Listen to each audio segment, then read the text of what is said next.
My name is Fletcher Cleaves. So imagine you're an athlete. You know, you're a pretty good athlete. People tell you you're pretty good. You started getting collegiate recognition. You're starting to get cheerleaders are waving at you in the hallways now. So, you know, you start to feel good about yourself. And then you get a football scholarship. You put your body in the best physical shape it can be. You've done all the blood, sweat, and tears, 3-a-days, 4-a-days, film, weights, everything like that. You get this football scholarship, you go to college. You're working out all summer. You are learning the playbook. You are in super competitive mode. And then boom, out of nowhere, all that's taken away from you. Simply because somebody chose to text while driving and caused me to become paralyzed.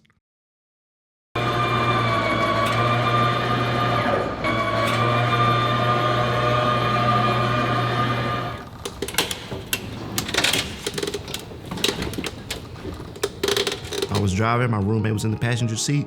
We were leaving Buffalo Wild Wings. We were talking about our upcoming game, our first collegiate game against Georgia State. And he yells, "Fletch, watch out, focus on the road." The person's looking down and crossed the double yellow line. And I panicked, I swerved to miss her, and I just jerked it too hard. Flipped it to a ditch. We rolled about 4 or 5 times. The roof caved in once we stopped. And once that roof caved in, it broke my neck immediately and I was knocked unconscious and paralyzed immediately. Simply because somebody chose to text while driving, life changed forever. So those first couple of days was definitely hard because at 18 years young, my responsibilities or what I cared about the most was school, football, and girls. My life was easy, right? On the field, it was me versus my opponent. But now it's me versus the wheelchair. When I was told I was no longer gonna be able to play football, I'm out of college, I didn't start therapy. 2 of the main things I was worried about are now gone out of my life completely. So I had to reshape my identity and figure out who was I going to be, because I'm no longer Fletcher the football player. I got to reshape who I was. So now I need to figure out how can I overcome this adversity, because adversity happens to everybody. But it's not what happens to you that defines you, it's how you respond to it. When you're behind the wheel of a vehicle, you should be paying attention at all times. You know better, you should do better. You've got a driver's license, so you've passed some type of curriculum, some type of test. So you need to take those things that you've learned and apply them behind the wheel, because the slightest you not paying attention could change people's lives for forever, or even worse, end someone's life. 25% of all car crashes are cell phone related.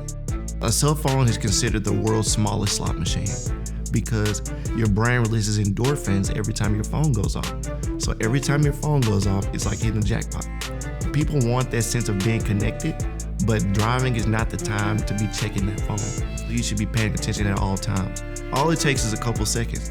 Or I only take my eyes off the road for 1 second, but that's all it takes when you're going at such high rates of speed. From my situation, that whole process was 10 seconds long, you know? So imagine just a quick boom, boom.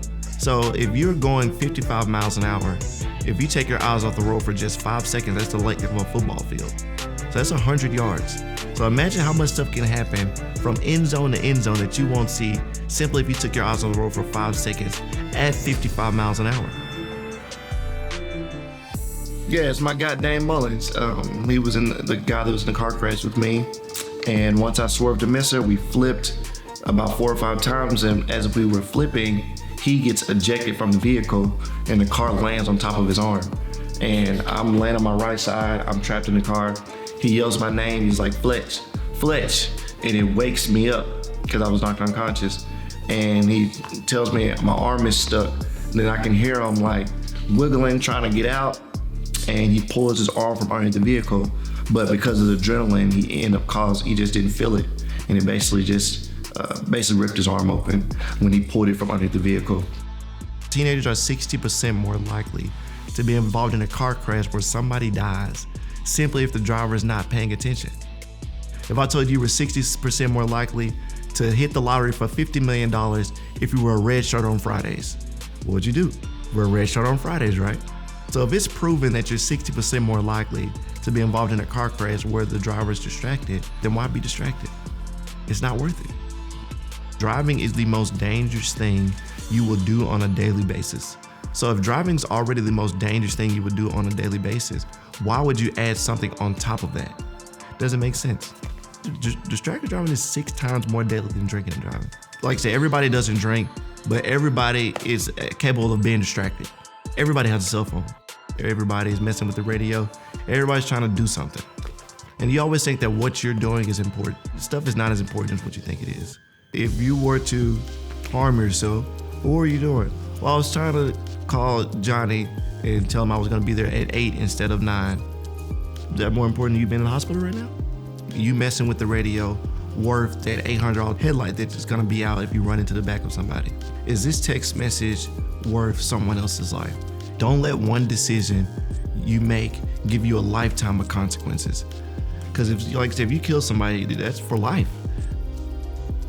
You hear these stories on the news, and we've kind of made it a thing to separate ourselves. Like, those people can't drive. That would never happen to me, until it does happen to you.